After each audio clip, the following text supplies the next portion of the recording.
In this sketch, we present a real-time algorithm for hair rendering used in the animation Ruby the Double Cross, which is showing in this year's SIGGRAPH Animation Theater. Our approach uses a polygonal hair model, which is lit with a modified Kaguya-K lighting model. We borrow observations from Marshner et al.'s 2003 SIGGRAPH paper to further enhance the shading. We also use a rendering scheme for drawing the hair model in back-to-front order that is very simple to implement and very efficient at runtime.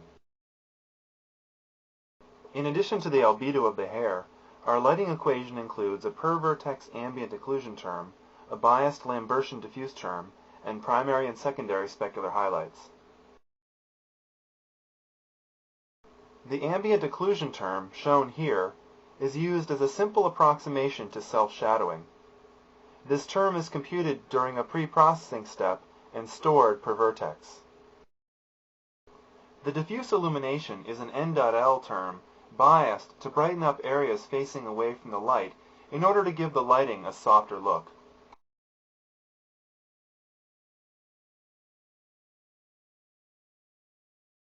The specular term is a combination of two separate specular highlights, which are distinguishable because they are shifted in opposite directions up and down the hair strands. In a traditional Kaguya-K lighting model, the tangent T, which points from the root of the hair to the tip of the hair, is used for lighting.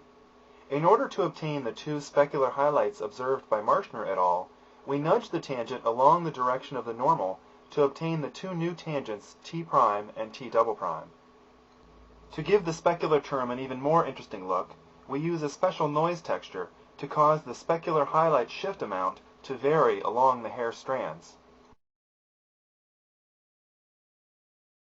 The primary specular highlight, shown here, reflects the light color, while the secondary highlight is modulated by the hair's pigment color and a noise texture to give it a noisy appearance. Here we show both specular highlights together. And here is our final result. Because our hair model is semi-transparent, we must render it in an approximately correct back-to-front order. To accomplish this, we first sort the polygon patches that make up the hair model so that the patches closest to the head are rendered first. This is done in a pre-processing step. At runtime, we render the model in several passes. First, we draw only the completely opaque regions of the hair. Next, we render only the transparent back-facing parts. In this pass, we don't write to the Z-buffer, so the draw order is not necessarily correct. In the final pass, we cover up the potential artifacts from the second pass by drawing the transparent front-facing parts. This time, we do write to the Z-buffer to ensure that the frontmost transparent geometry doesn't get covered by any polygons farther back. We have described a real-time algorithm for hair rendering used in the animation Ruby the Double Cross, which is showing in this year's SIGGRAPH Animation Festival. Our main contributions are the modification of the Kaguya-K model to include highlights observed by Marshner et al., and our simple yet efficient technique for drawing hair in an approximate back-to-front order.